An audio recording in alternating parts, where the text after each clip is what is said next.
নিজের মরণ ফাঁদ নিজেই ডেকে আনছে সৌরভ। এদিকে টটিনিকে ফোন করে জানিয়ে দেয় যে কোনো একটা হলের মধ্যে পরশুরাম আসবে, সেখানে আপনাকে নাগাদ 7:30টার সময় আসতে হবে।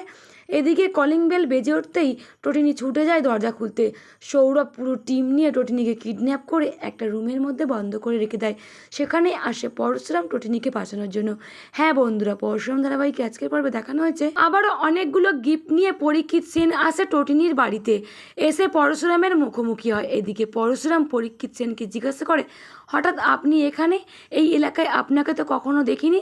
এদিকে পরীক্ষিত সেন জানিয়ে দেয় যে এই ঘরের যে মালকিন আছে তার সঙ্গে আমার কিছুদিন পর বিয়ে হবে।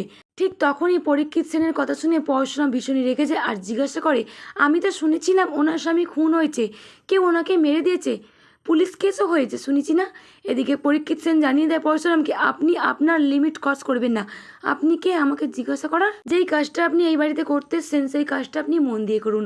পরশুরাম বলে, হ্যাঁ আমি তো সেই কাজটাই করছি। এ কথা বলে পাশের রুমে চলে যায়। এদিকে লাট্টু পিকো ভীষণই কান্নাকাটি করে।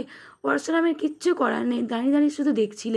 আজকে নিজের বাচ্চাদের কাছে একজন বাবা যেতে পারছে না। তার জীবনে কেমন একটা ঝড় উঠলো, তার জীবন থেকে সব কিছু তছনছ হয়ে গেল। এই ঝড় কিন্তু এমনি এমনি আসেনি। ওই মৈতো স্যার, সৌরভ, কর্ণ চ্যাটার্জি, জিৎ মুখার্জি, বাবিন, এরা সকলেই নিয়ে এসছে এই ঝড়কে টেনে পরশুরামের জীবনে।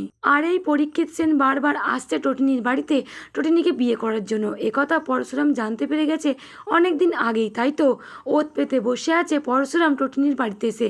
ওদিকে টটিনি গেছে মার্কেটে বাজার করতে। মার্কেট থেকে ফিরে এসে হঠাৎ করে টটিনি পরীক্ষিত সেনকে দেখে তার বাড়িতে ভীষণই চমকে যায়, কারণ এর আগেও এসছিল একবার টটিনিকে কলঙ্কিত করার জন্য। এবার এসছে কি মন্তব্য করতে। ঠিক তখনই টটিনি জিজ্ঞাসা করে, আপনি এই সময় এখানে কেন? এদিকে পরীক্ষিত সেন তাকে জানিয়ে দেয় যে আজকে তো ফাদার্স ডে, তাই আমি আসলাম ওদেরকে ঘুরবো ফিরবো খাবো দাবো, বাইরে একটু নিয়ে বেড়াতে যাবো। আমি তো কয়েকদিন পর ওদের বাবা হব, অতএব আমি তোমাকে বিয়ে করতে চলেছি। তুমি তৈরি হয়ে নাও, তুমি এমনভাবে সাজবে যাতে তোমার দিকে তাকিয়েও কেউ যেন না মুখ ফেরাতে পারে। এদিকে পাশ থেকে পরশুরাম সব কথাই শুনছিল আর রাগে যেন গাটা কসকস করছিল, কিন্তু কিছুই বলতে পারছে না। এদিকে টটিনি চুপচাপ সব কথাগুলো শুনে আবার কোন জালে জড়ানোর জন্য এসছে এই পরীক্ষিত সেন। তবে কি টটিনিকে কিডন্যাপ করে নিজের বিছানায় ফেলতে চায়, নাকি অন্য কোনো মতলব নিয়ে এই বাড়িতে এসেছে পরীক্ষিত সেন? এদিকে আরও জানিয়ে দেয়, তুমি তো আমার স্ত্রী কিছুদিন পরেই হবে, অতএব পরশুরামের পারলৌকিক কাজটা করে নিয়ে হোক, সব কিছুর দায়িত্ব বা সামলে নেব আমি। টটিনিকে সেই কলেজ লাইফ থেকে ভালোবাসতো, আজকে ভালোবাসার টানেই পরীক্ষিত সেন এসছে তার বাড়িতে, তাই তার দায়িত্ব নিতেও রাজি আছে। আর আই লাভ ইউ ডার্লিং বলতেই পরশুরাম ঘুরে তাকায়। টটিনির বাড়িতে এসে এই পরীক্ষিত সেন কর্ণ চ্যাটার্জির কথা অনুযায়ী মেন্টাল টর্চার করছে। ওদিকে পরশুরাম সব কিছু শুনে সহ্য করতে না পেরে বাইরে বেরিয়ে যায়, অপেক্ষা করে কখন পরীক্ষিত সেন টটিনির রুম থেকে বাইরে বেরোবে। এদিকে টটিনিকে আবারও আই লাভ ইউ ডার্লিং বলতে গেলে টটিনি ভীষণ রেগে যায় আর ঠাটিয়ে এক চড় মারে। এদিকে লাট্টু পিকো ভীষণই খুশি হয়, তার মা প্রতিবাদ করেছে এতদিন পর, আর চুপ থাকেনি। আগেও এসেছিল এই পরীক্ষিত সেন টটিনির বাড়িতে, পরশুরামের হাতে মার খেয়েছিল। আজকেও টটিনির হাতে মার খেয়েও জ্ঞান শিক্ষা হয়নি। আরও টটিনিকে জানিয়ে দেয় পরীক্ষিত সেন, তোমাকে আমি ভালোবাসার কথা বারবার জানিয়েছি, তুমি কেন আমার ভালোবাসার জালে ধরা দিচ্ছ না? এদিকে টটিনি জানিয়ে দেয়, আমাকে এই কথা বলার অধিকার শুধু একটা মানুষেরই আছে, সে হলো আমার স্বামী শিবপ্রসাদ ওরফে পরশুরাম। পরীক্ষিত সেন পাল্টা জবাব দেয় টটিনিকে আঙুল দেখিয়ে, যাকে কিনা আপনি খুন করেছেন নিজে হাতে, আর আপনি তাকে স্বামী বলছেন? নিজের স্বামীকে কেউ খুন করে? এদিকে টটিনিও পাল্টা জবাব দেয়, কারণ বাচ্চাদের সামনে তার মাকে খুব নিচু ছোট করে দেখা হচ্ছিল আর বলা হচ্ছিল, তাই টটিনি পাল্টা জবাব দেয় যে জানো না, বাচ্চাদের সামনে তার মাকে ছোট করতে নেই, কটু কথা বলতে নেই, সেটা তোমাকে কেউ শিক্ষা দেয়নি বুঝি? এদিকে টটিনি যত দেখছে পরীক্ষিত সেনকে ততই রেগে যাচ্ছে আর জানিয়ে দেয় যে আপনি এই মুহূর্তে আমার বাড়ি থেকে বেরিয়ে যান, বেরিয়ে যান বলছি। এদিকে পাল্টা জবাব দেয় পরীক্ষিত সেন, জানিয়ে দেয় যে যতবার তুমি আমাকে এই বাড়ি থেকে বের করে দেবে, তাড়িয়ে দেবে, ততবারই আমি কিন্তু এখানে ফিরে আসবো। আরও জানিয়ে দেয় পরীক্ষিত সেন টটিনিকে, আমার নজর যার ওপর একবার পড়ে তাকে আমি আমার নিজের করেই ছাড়ি।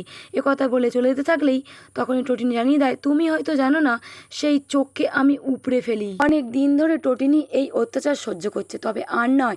নিজের ডিপার্টমেন্টের সঙ্গে কথা বলে টটিনি কি এবার রুখে দাঁড়াবে? নিজের আসল রূপ বের করবে সকলের সামনে, সকলকে পানিশমেন্ট দেবে? পরশুরামের শ্রাদ্ধের অনুষ্ঠানে কি পরশুরাম আসবে? টটিনিকে সিঁদুর পরিয়ে দেবে সকলের সামনে? এদিকে পরীক্ষিত সেন পরশুরাম এদিকে পরীক্ষিত সেনের কোনো কথা সহ্য করতে না পারে পরশুরাম ওখান থেকে ছুটে বাইরে বেরিয়ে গাড়ির সামনে দাঁড়িয়ে পরীক্ষিত সেনের বলা কথাগুলো মনে করতে থাকে। তবে কি এবার পরশুরাম ভীষণই রেগে গেছে? এবারই পরীক্ষিত সেনের মৃত্যু পরশুরামের হাতে লেখা আছে। ঠিক তখনই ওখানে আছে শীতলকে পরশুরাম সবটাই জানায়। এদিকে শীতলও পরশুরামকে জানিয়ে দেয় যে আর কত দেখবে, ওই টটিনির সঙ্গে পরীক্ষিত সেনের সম্পর্ক আছে।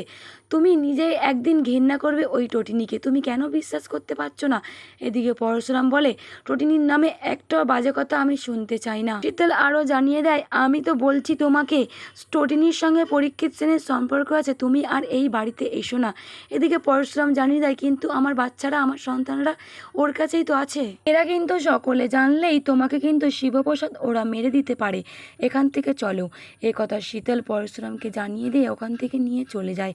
তবে কি শীতল পরশুরামকে নিজের করে পাবে বলে টটিনির নামে বিষ ঢালছে পরশুরামের কানেতেই। এদিকে পরীক্ষিত সেন ভীষণই রেগে যায়, টটিনির চর খেয়ে হনন করে বেরিয়ে চলে আসে নিজের গাড়ির কাছে। ঠিক তখনই কর্ণ চ্যাটার্জি ফোন করে জানিয়ে দেয় যে টটিনিকে মানাতে হবে, যে করেই হোক তোমার বিছানায় ওকে নিয়ে এসে ফেলতেই হবে। এদিকে পরীক্ষিত সেন কর্ণ চ্যাটার্জিকে জানিয়ে দেয় যে ও কিন্তু কিছুতেই মানছে না আমাকে আজকে গালে চড় মেরে। এদিকে টটিনি পরশুরামকে মরিয়া হয়ে খুঁজছে, কারণ তার সন্তানরা পিতৃহারা হয়েছে ও সে স্বামীহারা হয়েছে। বাজে মন্তব্য করছে পাড়া প্রতিবেশীরা। এদিকে সৌরভ টটিনিকে ভুয়ো খবর দিয়ে বাড়ি থেকে বাইরে বের করে নিয়ে গিয়ে পরীক্ষিত সেনের বিছানায় ফেলবে। সেখানে কি পরশুরাম আসবে? সৌরভ আর পরীক্ষিত সেনকে একসঙ্গে মারবে? আপনাদের কেমন লাগবে?